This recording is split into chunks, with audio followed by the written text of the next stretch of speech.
everyone, welcome to All About You, and today we have a special edition of our program, and we are going to talk about some very strong, very deep subjects, and we are going to hear the story of two ladies actually who are here, one of our co-hosts, and we have Denise here as well. How are you, Denise? I'm fine, thank you. So Denise and even Shauna as well. How are you, Shauna? I'm good, thank you. Good. So since I'm saying hello to you, let me say hello to you as well, so you will not be sad with me. So we have Flavia here with us as well to discuss about the topic, and we have Tayo as well with us. So today we are going to talk about something that many people don't talk about.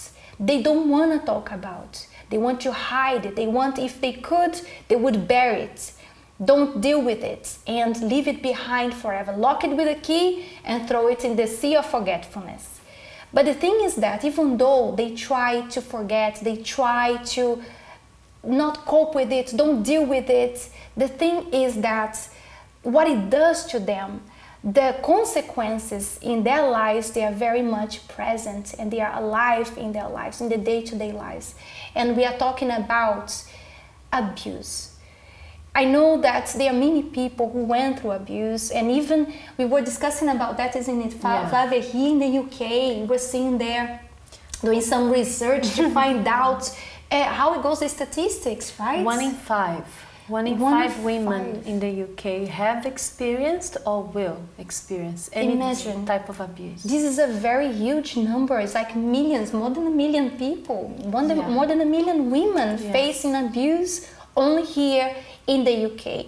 So you can see how this situation should really be dealt with. And this is the records that they have, let alone the ones that they don't talk about, isn't it? Many people don't say anything. They go through abuse, but they don't speak. So alone now it's 1.5, but imagine adding those who don't speak about what they face, the numbers would be much more. Yes, and people, when they face this, it feels like they are alone. It's only them. I'm the only one facing this. It does feel like this, isn't it, yes. Denise? You feel even secluded, like there's something wrong with you. Like I know, for an example, someone that gets abused when they're very young, they may not understand what the abuse is, but immediately they change. They change the way that they act, the way that they behave. They were once normal, but because of this situation that happened to them, it led them to no longer live a normal life the way that they were supposed to. A lot of people psychologically, they go crazy. That's why you see even some people, they become very emotional, so emotional because there's so many issues that they didn't deal with from that point when they were raped. Because when you're raped, it's like you lose your identity, you lose a sense of who you are. And it's like, for a lot of women, they feel like that person now has it. So it's like a sense of being lost. You're alive, you're living, but you are lost. You don't know who you are anymore because the part of you that was there was taken away because of abuse. And I'm sure that women who are listening to you right now and they've been through abuse, they know really well, they can relate to what you are saying. It's not just words that you are throwing in the air. Oh, only I'm talking about the statistics. Now it's something going deeper. It's your example, it's your life story, right? But it's a life story of someone who did not learn to cope with the situation, right? It was someone that actually overcame it. Yes. Because we do have a lot of organizations that help women in so many ways, isn't it? We have organizations to help them to have a shelter, to find refuge, to have accommodation, clothes to wear, a place to stay. Even, psychological help they provide. But the thing is, there are many people, even those who speak up, they cannot overcome. It's still there. They are learning to cope, just like alcoholics, one day at a time, right? But that doesn't mean that they actually overcame. They are coping with it. They are learning to deal with it one day at a time. So this did not happen to you. You did not learn how to cope with the situation. You overcame it. So tell us a little bit about your story, Denise. So with me, everything started, it happened twice. So Twice. Okay. So when I was 15 years old, I was already quite a messed up teenager. I was in and out of relationships from a very young age. Because of the home that I was in, my dad wasn't around, my mum wasn't stable to take care of me at that time. So I was in a dangerous lifestyle, I would say. And with me at that time, at that point in my life, I already did not love myself. I already didn't value myself. I didn't think of myself of anything. But how were you before? Were you like that? No, not at all. How were you before? Before, I was such a loving child. I loved being around people. I loved smiling. I was very respectful. I would even be that type of person, I would say I respected my body. But because of the situations that were happening in my life, I faced rejection. As I said, my family was all over the place. I felt like that was the only thing that I could do to seek love, because inside of me, I didn't know what love was or what it was to even value myself. So when I was 15, already at that time, I didn't have friends. All the friends that I had, they turned against me. Already, things were a mess. And when I was 15, I met a guy that was actually in his 20s. And when I told him, okay, my age, for him it was fine. And for me, I was always looking for that father figure that I never had.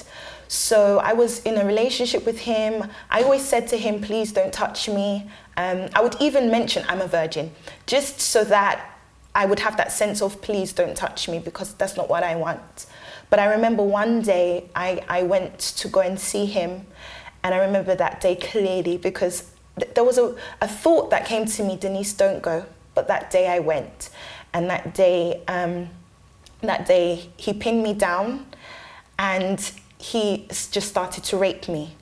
And for me, it was just a shock of my life, because at that time, before that even happened, he was making sure that I actually was smoking substances that day. I was already not mentally there altogether, but I remember that moment, and I remember he raped me, and I remember leaving there feeling just numb. I didn't cry, I didn't feel angry, I just felt numb. Like, you know, when it's like you're in and out of your body, like, is this really happening? This is how I felt. The shock. And it even, because it was so bad, because after that rape, 2 weeks later, I found out I caught an STI from him, and I was pregnant. So it was like traumatic, because I'm still trying to understand what happened, but then at the same time I found out that I caught something, and at the same time I realized, oh my gosh, I'm pregnant. And I had no one to talk to about it. So it was like, what do I do? So I remember it's something I never spoke to anyone about. And even during that period, it was so hard for me, because as I was getting rid of the infection, I had a miscarriage. It was so painful because I went through that by myself. So it's like dealing with what happened, dealing of losing something that was growing inside of you, but then at the same time, trying to work out why this is happening to me. So for years after that point, I literally felt like everything is my fault. Everything is my fault. It's me. It's because I'm not good enough. It's because, look, the lifestyle I was living before, that's why it happened to me. It was supposed to happen to me.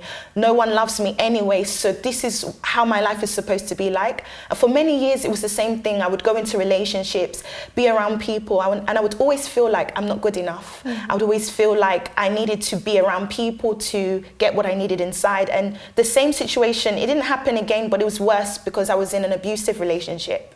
I was 18 years old. I was with a guy that knew me from when I was a young teenager. And it was worse because he knew my weaknesses. He knew that I was very insecure. He knew that I didn't already love myself, value myself, that I already thought of myself as so low. And he used to use that against me. So already when I would put my foot down, but he would say, but who do you think you are? Don't you know that this is your place? You're supposed to be like this. You're nothing. Remember that you're nothing. You need me. And I remember there would be many times I would walk away, but I would always go back simply because he knew and I knew that I felt like I needed him, and he knew that in my mind I needed him. So I remember there was a point in that relationship where he started to get violent. He used to grab my throat, punch me in the head. He would do death threats. He would send it via text message to my phone. There would be moments I even tried to run away, but he would come outside of my house and he would say, if you don't come out now, I'm gonna come. I don't care if your mum's at home. I don't care if people are around. Did people know about that? No.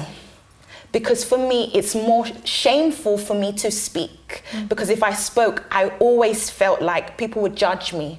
People would think it's your fault, you're silly, it's your fault why this is happening. So for me, in my mind was like, I can't speak about this. If I speak about it, it's even worse. Because now everyone's gonna know the shame. Because for me, it was a shame for me to be going through this. So I would cover it up. But the thing is with me, it would get worse because I would play the victim game. Every time I came out of that relationship, I even started to change. But for many years, I saw myself as a victim. Many times I would be around people and I would still have in my mind, Denise, you're not good enough. No one loves you still. No one values you. So even though on the outside, people would think, wow, okay, you know, she's energetic, she's bubbly. Inside of me, I was full of complexes. I was still that girl that got raped when she was 15. So on the outside, you were showing that everything was okay. So you were bubbly, you were talking, you were showing strength on the outside. But inside, the situation did not change. It didn't change. And I can see from what you're talking here, this happens to many people. When this happens to them, they start believing the lies. And then these people, that's the abusers, they feed on those lies and they feed you with more lies to keep you in that cycle, isn't it? And that's when it happens over and over again. Over and over again, and that's why it's very important for us to deal with it. But the thing with human being is that we tend to run away from everything that hurts us. It's like escape for us. So if this is painful to think about, we choose to run away from it. But running away from it doesn't solve the problem. And that's why the course that we offer, the Rahab courses, they really helps us understand, not run away from the problem, but understand where it came from, understand that it's not our fault, it was not your fault. You were not to blame.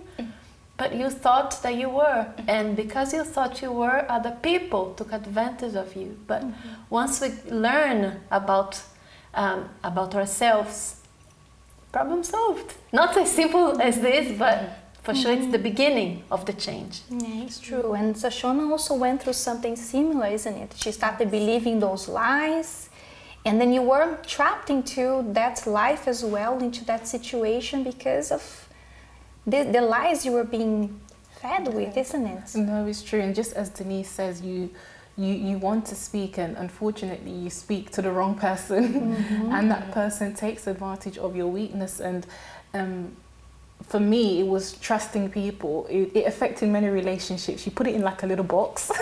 You don't acknowledge that it happened, and it's like, okay, you try to move on, but you don't realize that the things that you do afterwards stemmed from that incident that happened. And because you never acknowledged it, you don't think, okay, why did I start dressing? But I like this. But certain things, it's like, do I really like this? You start to question your likes, who you are, and everything. And that, not acknowledging that took place, not dealing with that, is a big thing that I think many people struggle with. And you lose, like I said, you lose who you are, you lose your identity. And it's sad because it really plays a damaging part, and it's like you said, part of you goes numb. You forget, like you get lost in yourself. And as Flavia was saying, like you don't want to hurt because it's a place that you don't want to go to. It's like, okay, it happened, okay, let me try erase it. This part doesn't have to be in my life. People don't have to know about it. But that incident affects so many other things. Like I said, I went to a relationship after, and then I had a panic attack after because I thought, okay, it's going to happen again. So you put up this thing, and it was really bad because it's not the other person's fault, but it was something that I didn't deal with. Then it started affecting other people, the way I would speak, or I'd be so harsh, I'd be so rude, I'd be closed. And you think, my gosh, you're going to that victim mode. It's me. It's my fault. I'm the black sheep. Like, I'm going to poison everybody. But it's not close that. off, right? They prevent themselves from getting into a relationship. They become alone. Not even friends. They don't trust even friends anymore. Yes. It really caused a change in them, and they believe that this is who they are now. Yes. It's like they completely forget. That's why I asked you, how do you used to be? Like, when I was a little girl, I was so bubbly, so like this, so friendly, right? Yes. So when you go back to remember, because people end up forgetting who they were before that happened, before the abuse, it changes them, and they start believing this is who I am now. Yes. I am insecure.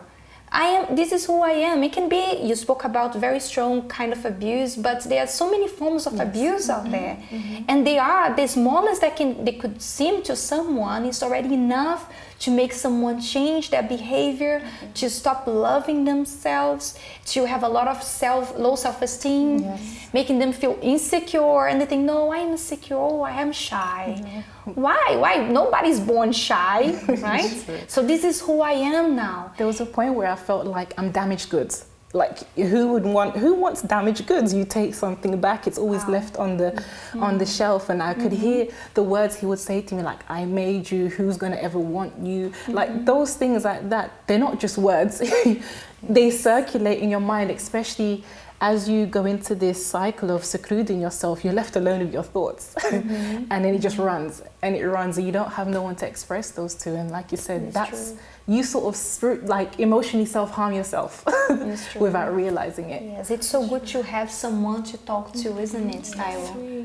I agree, and like everyone has been saying, the problem is when you not pretend, but you go such a long time hiding it under the carpet that not that you forget, but you move on in life. So you become a professional, you move forward so much that you forget everything. Well, you forget. But then it comes a time where something happens and you're reminded of your past. Maybe it's a word that someone said that triggers that feeling inside of you. So you can only run away from your past so much until you get to that point where you need to deal with it. So it's true. And the important thing about having someone to talk to, especially people who overcame, because for example, we are talking about this subject and we are introducing here for all of you the Rahab Project, removing all hurt and abuse, having people who are survivors and overcomers of abuse, and now they're completely different. It's not just about, okay, I forgave that person who did this to me, which is already a big thing. They really need the help of God for them to achieve that. But they were able to change, to go back actually to the essence, what they were supposed to be. The strong person they were meant to be. They were able to overcome. So we're going to have a course. They're coming soon. The course, you can see the details there on the screen for you to find out. You can also send us an email, right? Yes. What is the email of the Rahab? Rahab@uckg.org. So once again? Rahab@uckg.org. Yes, that's right. So please go there. If you need to speak to someone, if you want to talk to someone that can actually help you, give you advice, people who overcame, people who knows what you're going through, they understand you and they can give you the real support to take you out of the situation where you're feeling right now. Perhaps the person who hurt you is no longer even alive. There are cases of women where the abuser died for many years, but the pain is still alive. The grudge is still there. The person died, but the grudge is still there. And they can't move on in life. Inside of them, they still carry that hurt, that pain inside of them. And they don't talk to anyone. So in the UCKG Help Center, we have this help for all of you women who are facing situations like that. Even something present or something that happened in the past, and you'd like to give you support, to help you. And as I said, take part of the course. If you prefer to come on a one-to-one basis, you can talk to us. Or if you'd like to attend one of the courses and see how this course can help you actually, then you are more than welcome to join us, okay? Have you participated, by the way, in the courses? Yes. Can you ladies let us know a little bit how the course helped you and what you remember from the course? Something that stood out for you and you take it with you. For me, it helped me to understand that I wasn't born this way. So I learned life and the things that happened in my life made me become the way that I am. And through the course, it helped me to identify those things, work on those things, and understand that those things are not a part of me, so I can change those things. So it really helped me a lot. Very good. What about you, Shauna? For me as well, similar to Denise, is that forgiving yourself. And then also like taking that responsibility to start that change, that it doesn't have to remain this way. Like I do have a future and there's many good things about me. I think there was given a task in order for us to find out about things about yourself. And I was surprised that, because when you go through something like that, you, like you said, you forget. So it's like, no, I actually am very caring. I am actually like this. So starting to accept that I am different. I was always meant to be like this. This is who I am. I think those were the things for me to start rebuilding myself was really beneficial. And Lily, one important thing to focus as well is that sometimes there might be people thinking, but I have never suffered abuse. I've never been in an abusive relationship. But if you have seen, if you have watched, if you have been there, seeing your mom being abused, you have also suffered the abuse. So maybe you have not been physically abused, but you saw your mother, you saw a loved one when you were young. And there are so many other types of abuse, and they are just as damaging, right? Especially when you are young, they really mess with your mind. But so it's not this course is not just for you who were physically abused, but if you have any trauma, any type of trauma, maybe it was not in your love life, but maybe someone betrayed your trust, a friend betrayed your trust. Any type of trauma, these courses will really help you. Yes, because sometimes when people hear the word trauma, they think trauma is just about big, like before people's eyes, big things. But for you, it is a big thing. The word that your father told you, your mother told you, or disappointment that you had. Trauma is anything that is an experience that you face, a negative experience you face in life that changes your essence, that changes you for the worse, that makes you a weaker person, a more vulnerable person, an unhappy person. So anything that is trying to make you weaker and anything that's trying to stop you from moving forward, you can receive help through the course as well. And the nice thing about the course, isn't it, Flavia? That is not just about knowledge, not just about teaching you words, but the good thing is that it's always at the end they have we have a homework to do. Yes. There's always something that they can, put into practice. It's very practical. So we invite all of you to join us in this course. Don't miss it. I'm sure it's going to help you a lot. And now, ladies, how is your life today? Totally different. Look at her smile. No need to say anything. The smile says it all, because it's true. It's that inner peace. How do you see yourself now? Do you think you're not worthy anymore, valuable? I believe How do you I'm see beautiful. yourself? And because I value myself, others can now value me. Yeah, ooh, great. Nailed it. What about you, Shauna? You never married again? You never wanted to have a man anymore in your life after that happened? I'm not damaged goods. I am happily married. I'm not damaged goods. No, but I know who I am. I appreciate who I am. And that vision that I had for myself, I'm living it out today. So I'm very happy with the course. I'll do it again. Very good. Me too. So thank you so much for being with us today. And we hope that this message, the experiences that they share with us today, they have helped you as well. For you to know that you are not alone. There is a solution for you. There is a way out. And with the help of God, of course, we are going to have the course. It's very practical, as we said, but it's Bible-based. It's God, through this course, helping you restore your life. He has this power to restore you, to make all things new in your life, okay? So thank you so much once again for joining us, right? So we hope to see you here next week with another topic, very strong, and with more real life experiences. Take care, ladies. Bye-bye. Bye.